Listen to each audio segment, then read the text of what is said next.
Okay, everybody. I didn't have the normal little intro with the countdown and everything this week. This is going to be hopefully a very peaceful Super Bowl after party, even though it's still time coming up for the you know what, the halftime show. I decided to try a little something different. I was gonna not have this one this week. Then I just said, you know what? I started this. I've got to complete it. So we're going to have it, see how many people show up, if any. So let's go ahead. I'm going to do a mic check. And we are good. So also streaming this on Instagram like I was supposed to do every single weekend, but for some odd reason I didn't. And we'll see what happens this time around. So this is probably going to just be myself and the other folks who are not into football. And let's go ahead and do it. Maybe I can end this one quickly as I promise every week, but never do.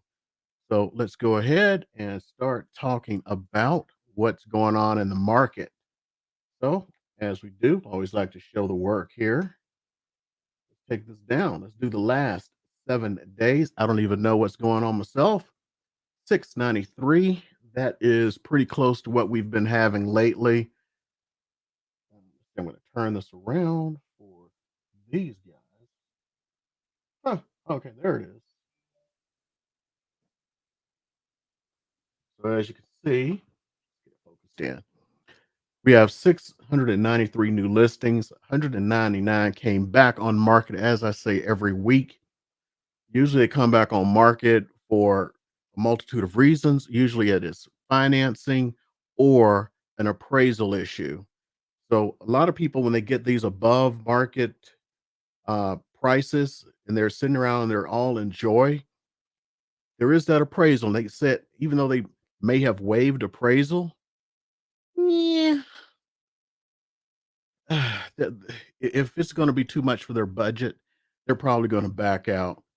So one of the things to think about is if they're waiving appraisal or something like that, make sure they actually have the money. So what you can have your agent do is ask for some kind of proof of funds. So if they're saying they're going to pay 20,000 over and they're guaranteeing they're going to waive appraisal, make sure it actually happens. So first thing you need to do is go like, do you actually have this money? So if they don't, this is what happens. I mean, I've had a case myself where fortunately they ended up paying the difference. But I had a buyer and they offered a certain amount over. And then when the appraisal came back, they were like, okay, let's go renegotiate it. Like, what do you mean renegotiate? You said you're going to pay 10,000 over, whatever it was, but whatever it was. And they're like, we don't have the money. We were just really hoping it would appraise. So that's what a lot of these are. Wish there was an easier way to do this stuff on Instagram. So we've had 175 price decreases, 118 price increases, which blows me away. Now, sometimes the price increases are caused by folks. I call it the stair step thing. So let's say you list your house for, we're just going to use nominal dollars here, $300,000. Well, when your neighbor lists their house, they're going to list it for 310. I've run across people when their neighbor lists their house for 310, they're like, okay, we need to go raise the price because my neighbor wants 310. I had a guy who did that every time he saw a house within about a quarter, half a mile of his listed, he would want to raise the price. By the way, it took this guy 8 agents and a year and a half to sell his house, and he sold it for less than he would have gotten to begin with. That's why when you play these games, that's what happened. Play stupid games, win stupid prizes. Oh, let's see here. So, under contract show 319, no show 952, sold 724, which is still a little bit more than we had come on the market. But of course, we had these come back on market. 47 expired. Most of these, let's see what they are this week before I just say most of these. So you see a good number of them, they were withdrawn and then they finally expired.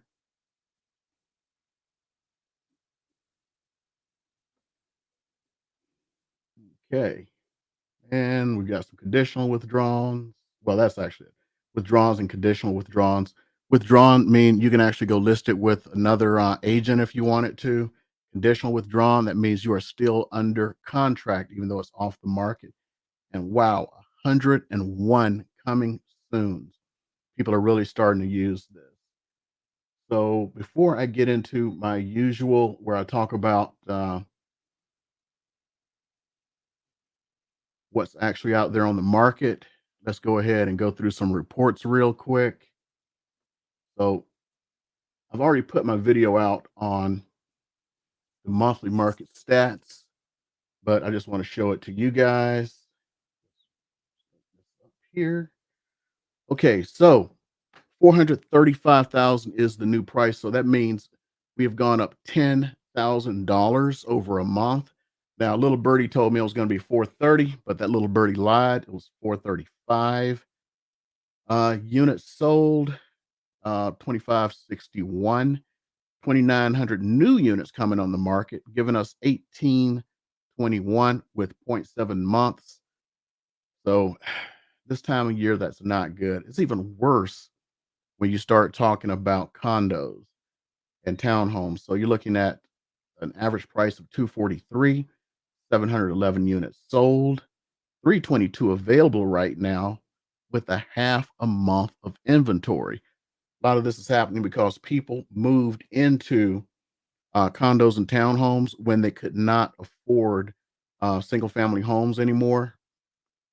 And that's driving that price up. Now, one of the things you need to look for when you're looking at condos and townhomes, make sure you look at that HOA because that HOA can absolutely crush you. Some of these HOAs are like $300 a month. Okay, more statistics here. So average price, that's 327, 681 for single family, 257, 520 for the condos and townhomes. So let's get down to, oh, this was interesting. I never briefed this one before. So they actually showed what the median price of the units available. So of all the units that's on the market right now, the median price is actually 475. I'm going to use that as our go-to today. The average for the units available is 721, 712. That tells me there are a lot of multi-million dollar homes because that is skewing it to the right. And for the, because you can see how it's much closer down here for the condos and townhomes, 259.7 for the units available, 301 for the units available for the average. Here, time on market,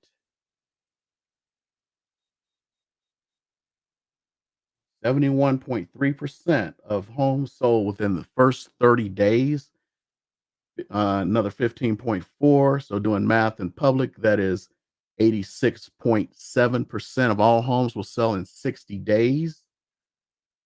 And coming over here, 90% of condos and townhomes will sell within 60 days. So when you start going over those, it's really going to affect everything, including the price you actually get in the end. So, like these people who are selling at 90, 120, and all this stuff, they're probably getting less money. It's actually been kind of like proven. There's some NAR statistics, and I'll probably try to bring them out for you guys one day, that when you overprice your home, in the end, you get less for it because people aren't looking at it. And there's this thing called the pond. I need to bring out a lot of stats and probably just would bore the heck out of people with this. But when you get stuck in that pond, it's kind of like you just don't get out. It's like this swirling little thing, and these people are selling, unless they're like multi-million dollar homes or $1.5 million homes or something, 120 days, they would have gotten more money 4 months ago if they had just listed it right. Especially in this day and age, when you list it right, you just get more money. I'm gonna do an aside here, and I'm talking about that. I had an uncle uh, who recently died, and I mean, like within the last week and a half of COVID, and so he passed away. His funeral was Tuesday. I didn't make it up there. Now he's got a house to sell, so that's why I'm talking about this from real estate. And I'm talking to my cousin, and I'm trying to help him out with the sell of the house. And they're doing this stuff that I see. Look at me. So they're doing these things that I keep seeing people doing. I mean, he just starts throwing out numbers. I'd really like to get X amount for the house and all this stuff. And I'm just sitting there like, oh, you're doing that same thing I hear from everybody.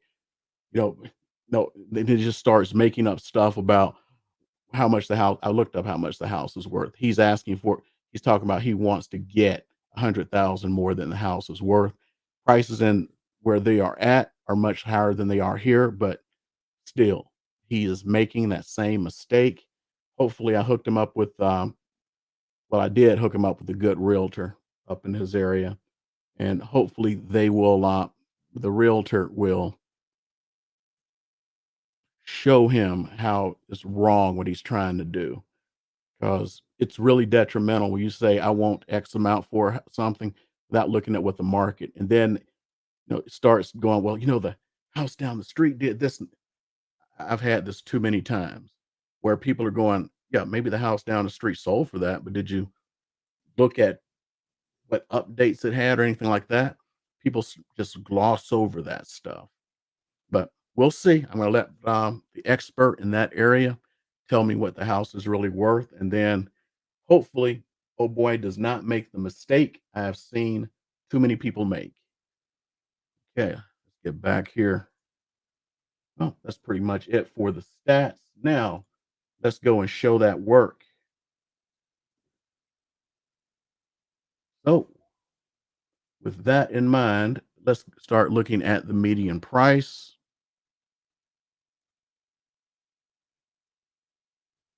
see what's available. So, I'm going to look at both the 435 and the 475. Then we'll look at the 5 6. Man, that is high. And then from there, we're just going to keep looking and see 100 of them. Check that price. And so right now, the cheapest thing that's available is a townhome for 105 on 409 Lamb. I had a listing 409 Lamb exactly 1 year ago. Let's see what we get. Yep, yep, yep.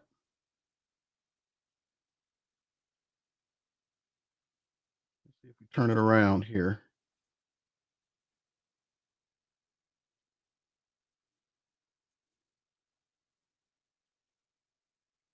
Okay, only 12 pictures. Actually, I think, I'm not going to say which address, but it was in this complex. And that was one, which is a good one. The seller tried to overprice the place, and it sat there and sat there and sat there for like a bit. And it's like, not much I could do for you. And he tried, I mean, all kinds of stuff. Then he went like, well, I want to raise it to offer out 5%, because he's figuring 5% is less than to the, than lowering the price. That didn't work because as much as you're trying to incentivize an agent, and incentivize an agent, that really does help because they're thinking with their pockets. He finally lowered it by a whole $5,000. We had offers within 24 hours. That's how important pricing is. So he wasted all those months, and if he had priced it right to begin with, he would have had money in his pocket months prior. So let's get back in here. See what we got here. So lowest condo. Yep, that is. Make sure that's here in town. That's not what I wanted.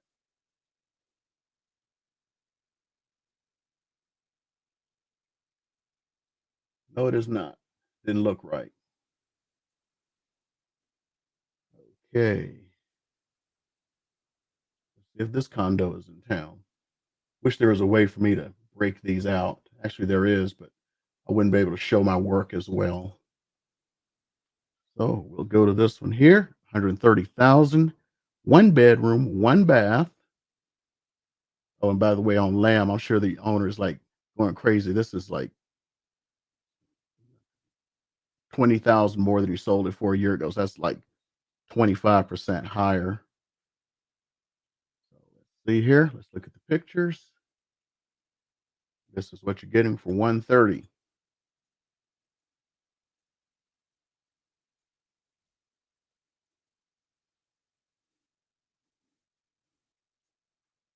Okay. And you know what? Someone said last week I was saying something bad about manufactured homes. I did not mean it that way, but let's go ahead and see if we see what we see from manufactured. That is nowhere near here. Okay, condo. Manufactured. That is nowhere near here, but let's see where it's at. Greater Southern Nevada. I think that was the same place. What is that? Oh, out in Pahrump. Okay, condo. Here we go. Single family, and that is up in Ely. So we'll just skip it. Manufactured single family. I believe that's up in Ely. Let's just see where it's at.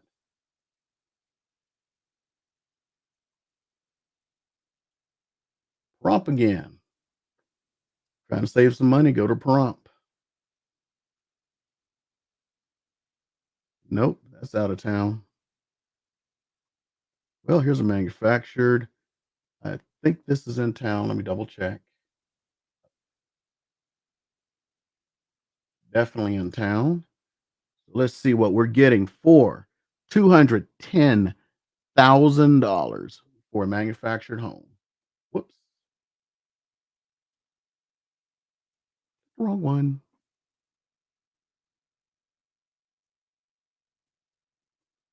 Okay, nice double wide. Okay,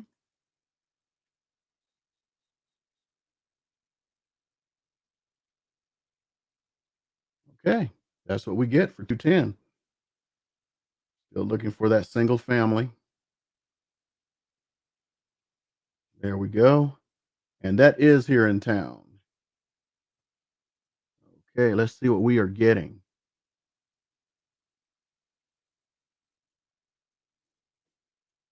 Looks like someone did some pretty nice little upgrades on the inside there.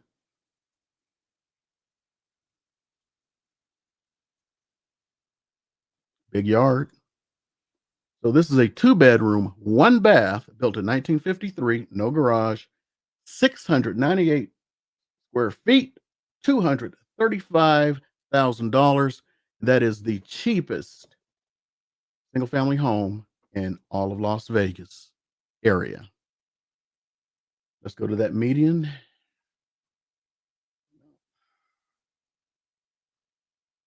Okay, 435. Found one quick. So we got 1,800 square feet, three bedroom, three bath, two-car garage, built in 2013.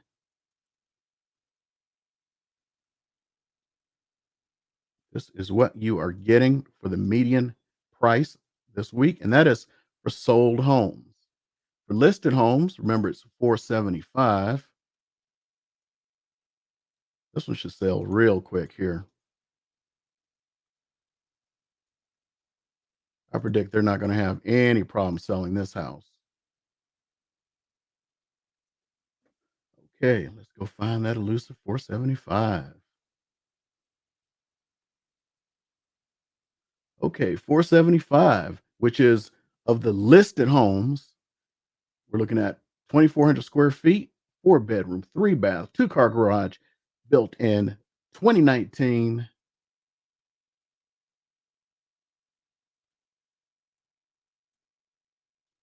Okay,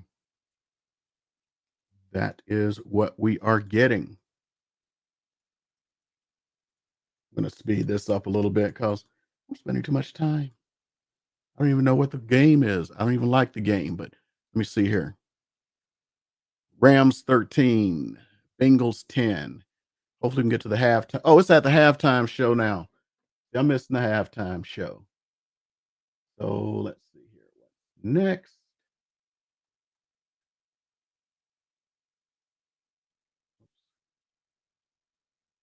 is that average they're saying this week,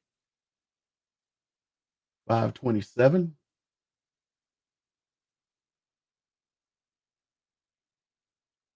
525 is close enough. 1,700 square foot house. I'm assuming that it's single story, three bedroom, three bath, two-car garage. Let's see what we get.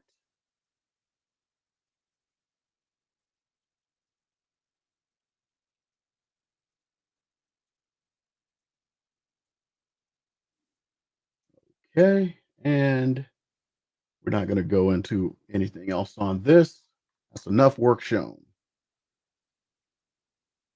So let's get on back here, and let's talk about other things I was going to look at. We talked about that. I'm not going to get into that. Uh, let's talk about real quick here. Oh, don't tell. Oh, there it is. Okay, so interest rates. Interest rates are not good, as you can see. They have peaked over the 4%. So if you're looking at conventional, you're looking at 4.25% now. VA is 4% at 740, 780 gets you 3.875.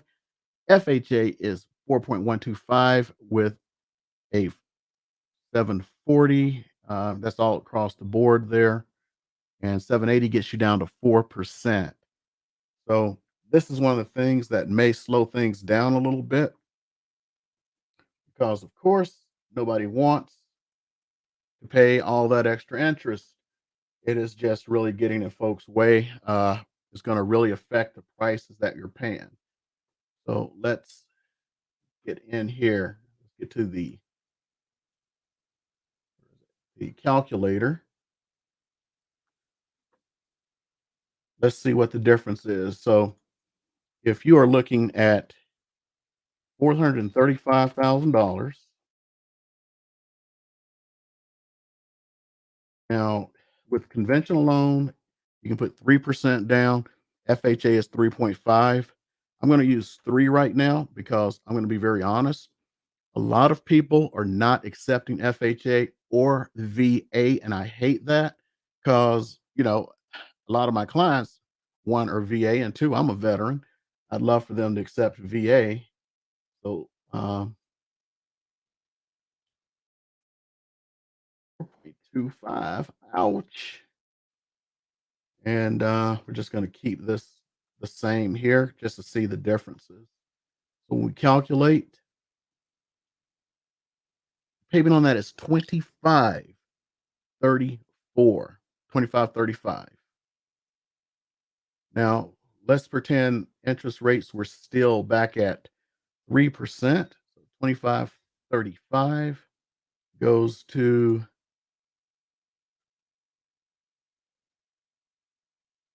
2238. So waiting has cost people $300 a month, not including the increase in prices of homes. So if you had bought just 6 months ago, let's see where you'd be at. So let's just go back 6 months.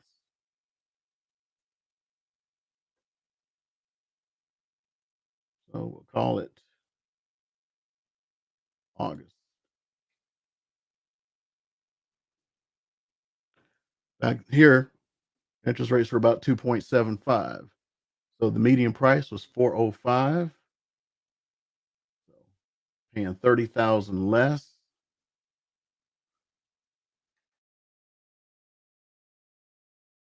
Oh, and your interest rates 2.75.